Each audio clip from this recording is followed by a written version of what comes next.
I'd like to take a moment to thank the sponsor of this video, Ageless Glow. As you guys can see, I use this thing. I've been using it for almost 2 years now, and I use it in 2 different regimens, in my skincare as well as right before my makeup. It really smooths everything out and it combats aging. This is a great product if you want to rejuvenate your skin and make it feel great. You guys can get it at glowwithnatalie.com.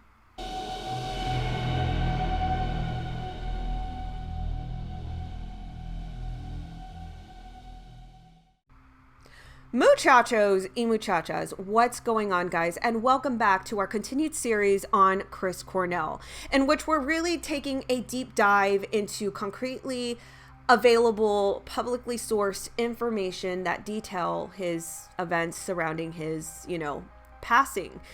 And this is the 3rd video of a series. In part 1, we actually go through the media take and how they reported his demeanor, and taking that into contrast with video footage and other articles that, detail something different. In video 2, episode 2, we actually go through a witness account by Taylor Momsen, the front vocalist of The Pretty Reckless, who was opening that night, and which gives an interesting account of Chris Cornell and his whereabouts after the concert. In this video, we're going to go through a mixture of details, starting out with Vicky Cornell, her account, transcending through the police report, and we transcend into door details that I find also very curious and important. And then I also talked to a pharmacist about some substances that were found in Chris Cornell's system, and really kind of dissecting through that. Now, what really got me interested in this entire project, just FYI, was the touted theory about, or idea about, Chris Cornell, Chester Bennington funding and backing a documentary.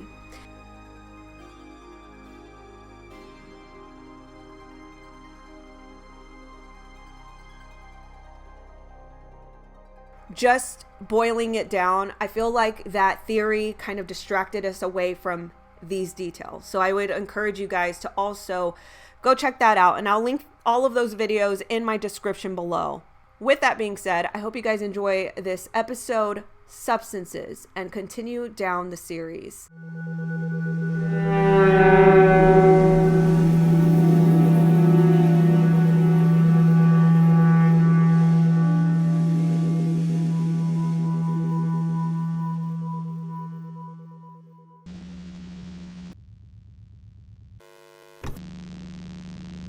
There is another narrative angle that I'd like to explore. Here's Chris's wife, Vicky.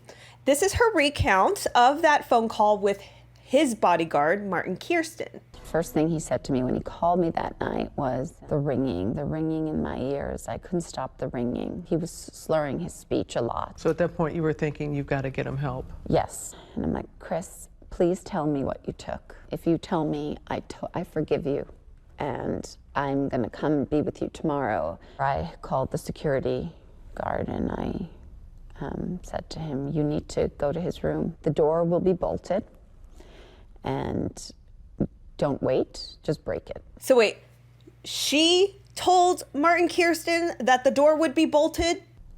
Said to him, you need to go to his room. The door will be bolted, and don't wait, just break it. And in the meantime, I was calling for help from the hotel as well. And I said, please call an ambulance, please send help. And then that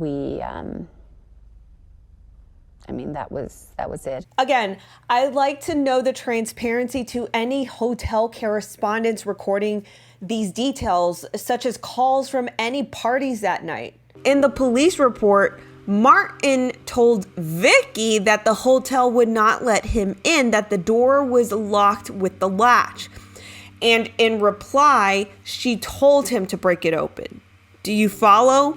It's such a strange way to retell the events. I would think that the first thing to come to memory is a phone call from Martin Kirsten telling her he can't get in, not her instructing and educating him that the door would be bolted. Said to him, you need to go to his room. The door will be bolted, and Don't wait, just break it. We now have at least 3 additional witness statements that went to the press, but were never included in any investigation. Taylor Momsen, the undisclosed source from Daily Mail, and 𝘏𝘶𝘮𝘢𝘮𝘬𝘪𝘶. In a proper investigation, I would imagine that these statements would have been included holistically to come to the proper conclusion. But no, leave it to the internet sleuths to bring it together. According to TMZ, this was Vicki's account of the last call with Chris. It states, "We now know that Vicki told friends and family, and it's a chilling story." Vicki says that her last conversation with Chris came about 30 minutes before his body was found hanging in a Detroit hotel room. Vicki says that just before Chris called her, the lights in their family home, which Chris could control remotely with his phone, began flickering on and off. When he called, she asked him if he had just manipulated the lights, and he said no, that he did that an hour before. Vicki immediately became suspicious because Chris was on stage an hour before. Things got more ominous as he began slurring, and every minute the slurring got worse. He was complaining about the show and his crew, saying they effed up again. They had 3 days to fix my in-ears and getting static. I couldn't hear. He then started to complain, I blew my voice. He kept repeating it, and then he changed the subject to something that made no sense. Vicki says that she knew something was seriously wrong and said to Chris, "I need to know what you took tonight. You don't sound right, sweetheart." And he replied, "I was really angry and I just took 2 Ativan. I'm really pissed and I have to calm myself down." Vicki replied, "I need to know what you took. It doesn't sound like 2 Ativan. It sounds like you took something else. You need to tell me what you took. I forgive you." Then Vicki continues that his demeanor was angry and aggressive, and then states that Chris then changed the subject and made no sense at all. Vicki panicked, hung up, and called Chris's bodyguard, begging him to race over to his room and get inside. And she said if he had to knock the door down, then so be it. She says that the bodyguard knocked down the front door but couldn't knock down the second, so she used a second phone to call the hotel and plead with them to open the interior door. She was screaming, "He's having a heart attack."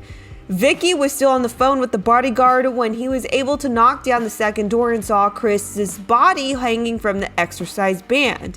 Vicki says it took around 30 minutes from the time she hung up with Chris to the time the bodyguard found Chris. What happened next? I kicked the bedroom door 6 to 7 times before somehow it popped open. I went inside and the bathroom door was partially opened and I could see his feet. Right before his statement, he said that after kicking in the second door, he went inside Chris's room and saw the bathroom door that was partially open where he could see his feet. Now let's revisit some death scene photos taken by the police that night. As you can see, the resistance band was secured at the top of the door and not the way it is intended on being secured in a natural fitness state. I'll explain this later. From this, we can assume that if this alludes to Chris himself by this method, more likely his body was against the door with his back against it. Either Martin Kirsten forgot to mention to the police that he had to budge through the dead weight behind the door in order to get to Chris, or the police forgot to probe about this, or this was the part where we can start scratching our heads. According to the only report we have documenting this major incident, the police's next question was, "And what was your next action?" I saw the band around his neck. He was on the floor. I forced the band from wherever it was hanging and attempted to loosen the band from around his neck and began chest compressions with, I believe, my left hand. This is a door anchor. At the end of it is hooked a carabiner.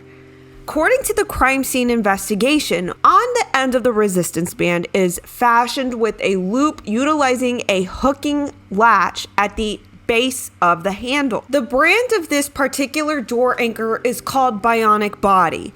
Notice at the top of the door how the hanging mechanism was strung and set in by what seems to be a secondary carabiner. Taking a look at the crime scene investigators' comments, I don't see anything mentioning the misuse of a carabiner and the door anchor.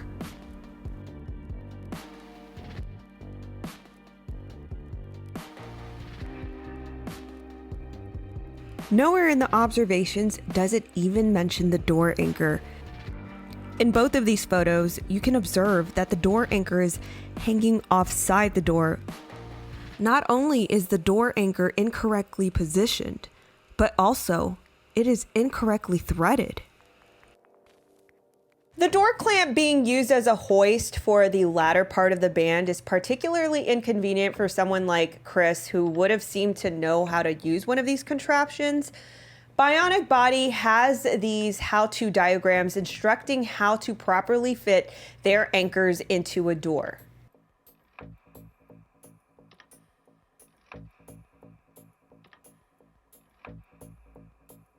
An identical door anchor is showcased here in this instructional clip of how to properly set these up. I want to go over how to use this one first.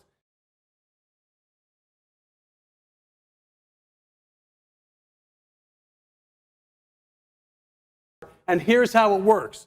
You're going to open up your door. Now on the opposite side of where that knot is, there's going to be a loop, and that's where you thread your elastic through to anchor it in. So you take your loop from the other side, you thread it through the hinge side of the door, and then you close your door. So there you go. All points of this side of the door, you can place it, and then once it's in, you can take your elastic and thread it through. Now what's the advantage?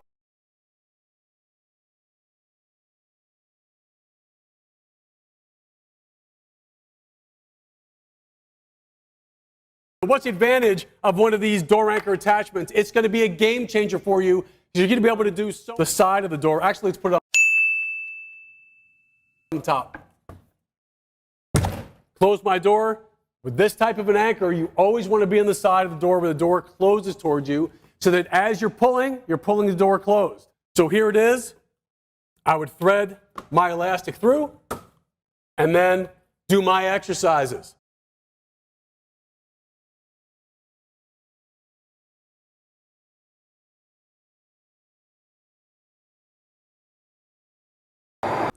Notice on the door anchor how the carabiner is latched onto it rather than being threaded through it, just like it is in this diagram here.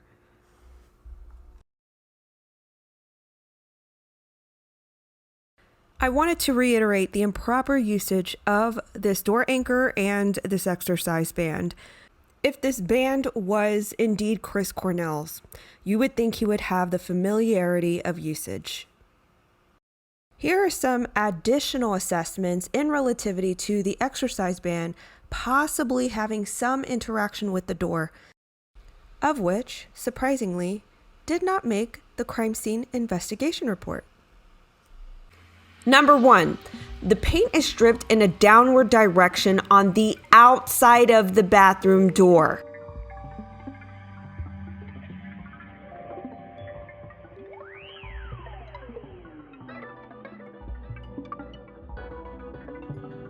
How in the world could this even happen, given that Chris needed to pull all of his weight downward on the inside of the bathroom door?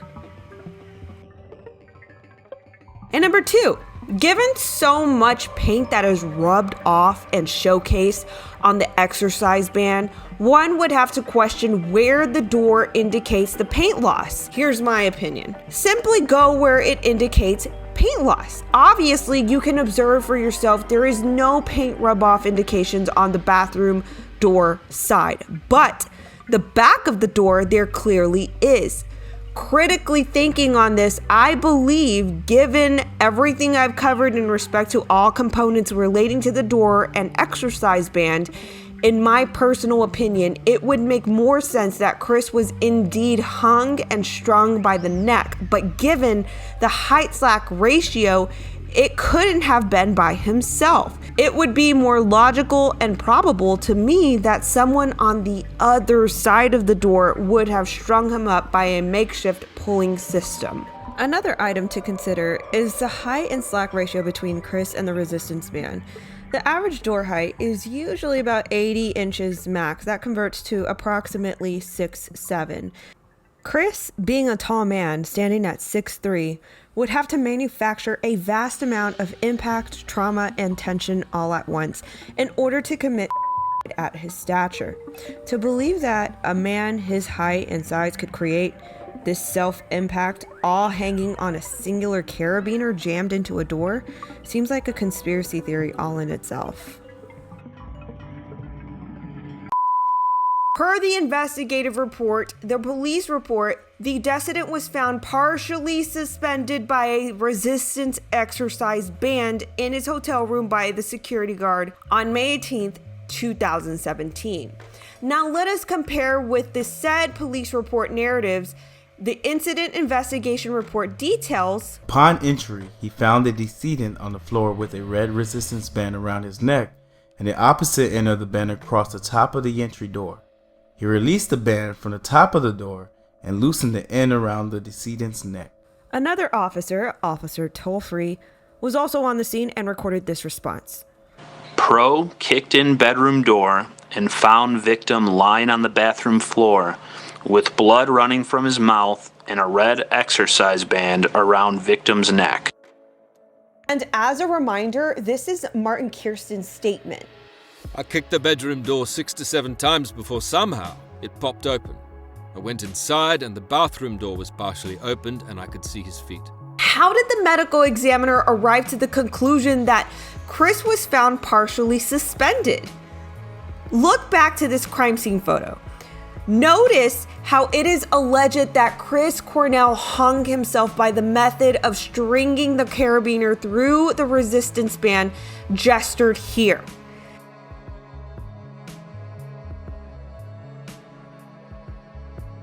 With his height-slack ratio given to the resistance band elasticity, would it not make more sense to install the band as it would be regularly used? In other words, if Chris were to just stick to what he knew in regards to knowing how to utilize the exercise band properly, why would he use a method that lends more elasticity, making it harder for him to hang himself? It would have been shorter and less resistance at a normal install. Vicki gave an interview to People magazine and mentioned is an element pretty curious. Chris Cornell had struggled with substance abuse since childhood, but had been sober for years, says Widow.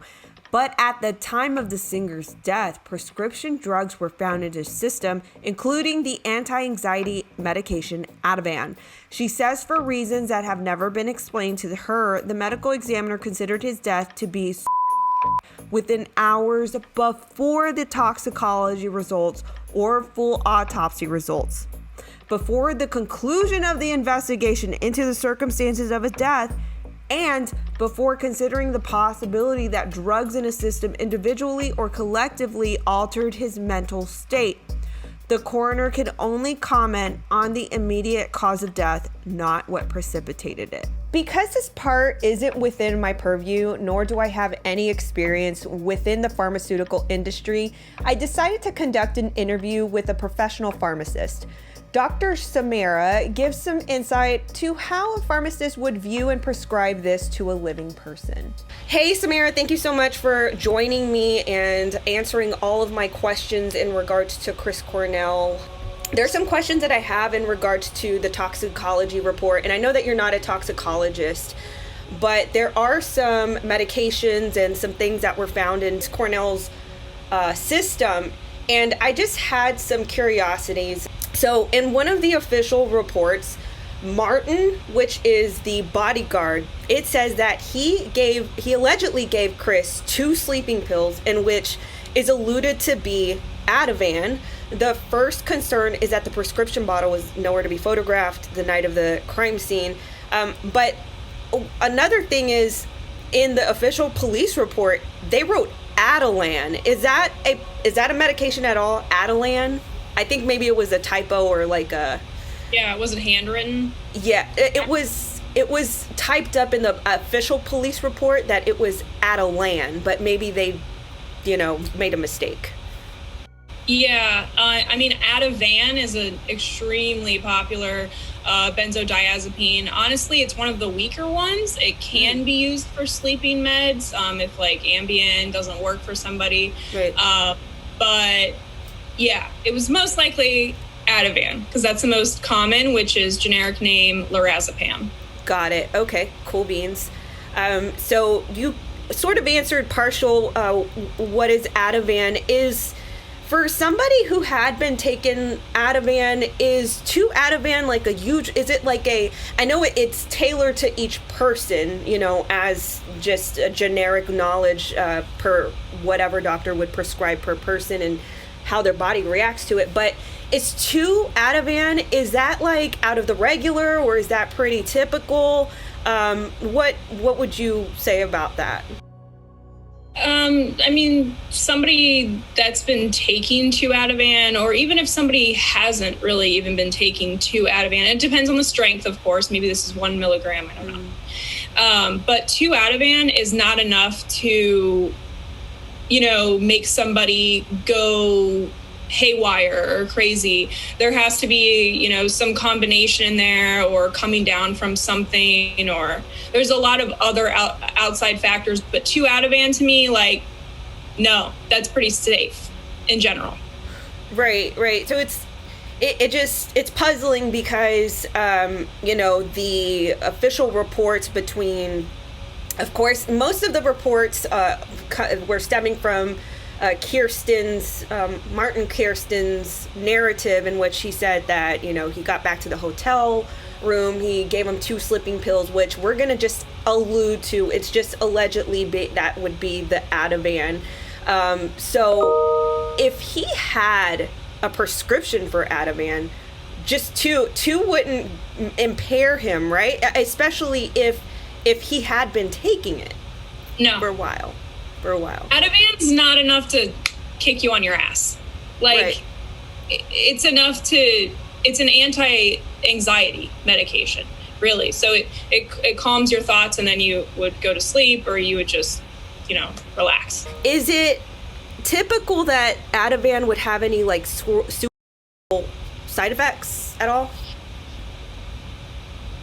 Taking an Ativan, isn't probably going to make you want to yourself. It's the combination of doing other things or coming down from maybe an illicit drug, and maybe it's out of your system, but your brain chemistry has changed. Your neurotransmitters have changed. You might be out of dopamine, serotonin, oxytocin, all that stuff. Is when you're depleted, you kind of go crazy. And then if you add in a benzodiazepine to make your thoughts like kind of shut down because you're having anxiety or whatever, and you just want to relax, it's likely a combination of other mood disorders. But taking 2 Ativan, like, person's normal, mood stable, not dangerous, really. Okay. So moving on with the same subject of Ativan, which is another, the name for it is lorazepam, right? Yes. Okay. 940 doses of lorazepam within 20 months. Is that excessive? 940 in 20 months? Yeah. I have to get the day's supply. So... Okay. 20 months? Yeah. Okay, so 20 times 30... That's 600 days. And that's how many doses? 900? 940. That's, taking like 1.5 tablets a day. Okay. And there's people that have been on Ativan for years, or other drugs, anything really, like years. So taking 1.5 a day, it's not a crazy amount. Yes, does it have repercussions, and are you going to be now dependent on the drug? So that's why he probably took it every day, or if in this case, this is what we're all speculating. But unfortunately, a lot of America does that. Like, right. It's very normal in today's day and age. Just like in a general opinion, like a benzodiazepine is technically supposed to be something you use sometimes if you can help it. Short term, you're going through something traumatic, a life event, and you're having a lot of anxiety, and you need a benzodiazepine, just like Xanax. Like Xanax is a benzodiazepine. Okay. Ativan's a benzodiazepine. Okay. So you don't want to have to be dependent on it every day. Right. And who knows if that's how he even took it once. That's just if we were saying once a day, it was right. 1.5 pills a day. He could have taken 10 one day and then none for a week. Who knows? You know, no one knows really. Right. Once you give a patient a medication, it's like, you know, it's supposed to be their medication, but right. Like legally, but who knows what people really do. Right. And it's based up to their discretion to, you know, take it per the recommendation, which based on the screenshot that I sent to you, the amount of lorazepam said that the result was 41 ng. So I'm ignorant about this, so you know I'm just going to literally say regurgitate what it says on the paper. Lorazepam 41 ng/ml, and it says repeat limit 5.0. In your opinion, does that equate to 2 Ativans? I wouldn't be able to answer that question, but because you have to factor in half-life of drugs, like something that took, maybe a couple days ago, and then the half-life of each dose, plus if he like this could interact with another drug, which makes it stay in your system longer. Right. There's a lot of like factors than to just say like, ooh, this seems like a crazy amount. Yeah. And honestly, like a toxicologist, like they would know right away. But for me, it's like, who knows what else he was taking? Right. I don't know the half-life off the top of my head of like Ativan. Cool. Okay, no, that's a fair answer. What is butyl? Okay, 𝘍𝘓𝚪. 𝘍𝘓𝚪. That's actually what interested me the most in the toxicology report, that they even put it in there. And then at the very end, they put barbiturates. So let me back up a little bit. 𝘍𝘓𝚪, and I also saw caffeine in here, but then I read in an article that he was on no dose, which I think has caffeine. Okay, there's another medication called Furoset, and I'm just speculating. I'm just, maybe he was on this. So Furoset is for migraine headaches, and it's a combination drug. It has caffeine, it has 𝘍𝘓𝚪, and it has acetaminophen, Tylenol in it. So again, a lot of America takes this too. So he could have been taking Furoset, and it just had that combination in it: caffeine, 𝘍𝘓𝚪, and Tylenol in it, or acetaminophen. So, and then 𝘍𝘓𝚪 can also come up, even though it's very weak. It's a very weak version of a barbiturate. It looks like he had barbiturates in his system.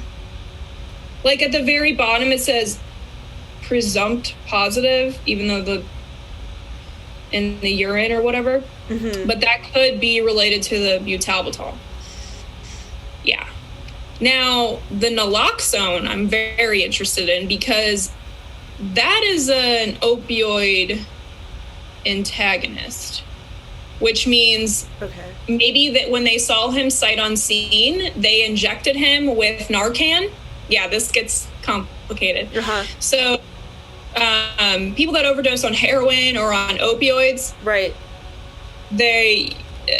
you don't know the sign of the scene. Oh my God, I don't know what happened. This person's passed out. I'm just going to shoot him up with Narcan, which is naloxone, and that reverses the opioid effects. So I don't know if the emergency shot him up with that, or it was known he was on opioids. So in combination of everything that you see on that report, like with a person who's living, obviously this, you're not a toxicologist, and you're not speaking on on that Right. sort of, notion. But someone who's living the combination of all of these elements in a system, again, is it at all handicapping? Would it impair him to a point where, he just would be in such a state of oblivion? No. And I know that's kind of like a shocker. Yeah. Because a lot of people are on a lot of medication. And this is really, he's on a benzo, he has caffeine, he has the 𝘱𝘊𝚍𝚎, which could just be a migraine medicine. So he has a migraine medicine, he has an anti-anxiety medicine, and my phone's not pulling up the rest. He has pseudoephedrine, which is kind of another whole mystery. So pseudoephedrine can be just like a decongestant that you buy at the store, whatever. Like However, Sudafed, it right? also used to make meth. Oh, okay. Yeah, but I'm not positive on the metabolites of like stimulants, like all of our stimulants, like cocaine, methamphetamine, Adderall, whatever. Anyways, all of those, when they're broken down in the body, they turn into metabolites, and then sometimes that's what a toxicology report will pull up. But honestly, I'm not positive. I would say he was probably just doing a, like a nasal decongestant. Because it's just pseudoephedrine and... Right. Like Sudafed, right? Yeah. So it's crazy, but okay. Migraine medicine, anti-anxiety, like a decongestant, pseudoephedrine, and then the last one is naloxone, which I would assume when he was seen with the Medics. when the EMT came in, they probably gave him a shot of Narcan, and that naloxone came from them. I don't know. This is all like all speculative.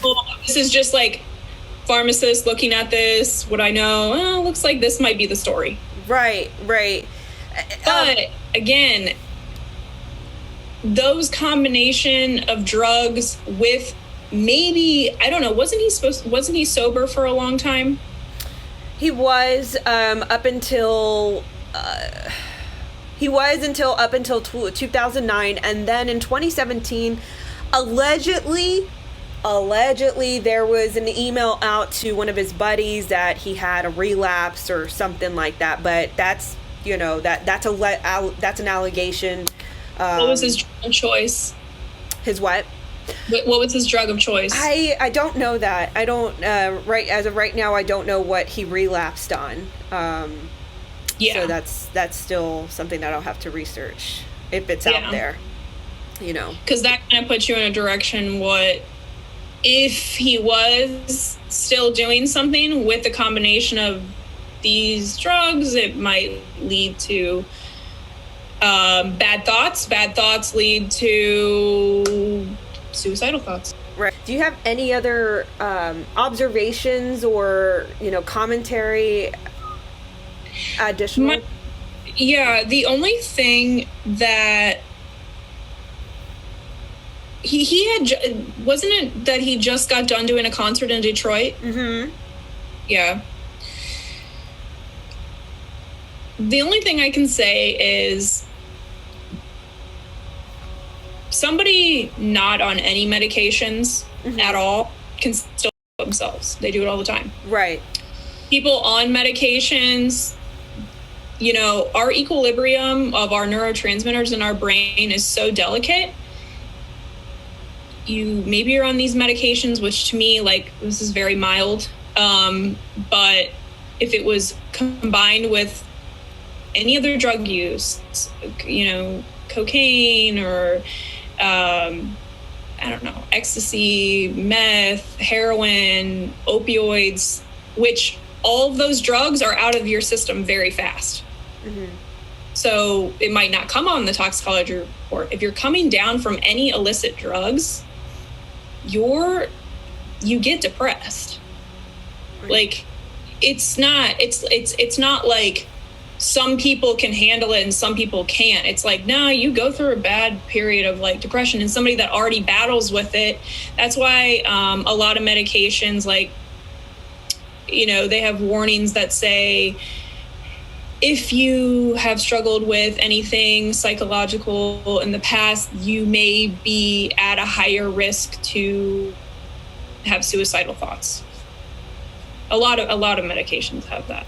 Thank you, Dr. Samira. This was very helpful. I could have just gone on WebMD and, did a lot of the figuring out myself, but I do appreciate, a pharmaceutical opinion with experience. And so I truly appreciate you giving your opinion on this. Of course. I'm happy to do it. Just summary of the answer is it's complicated. A toxicology report doesn't say the whole story. Right. And it could be, like I said, something else. You're coming down from, you're upset, or you just you go through depression or a little low, and right, happens.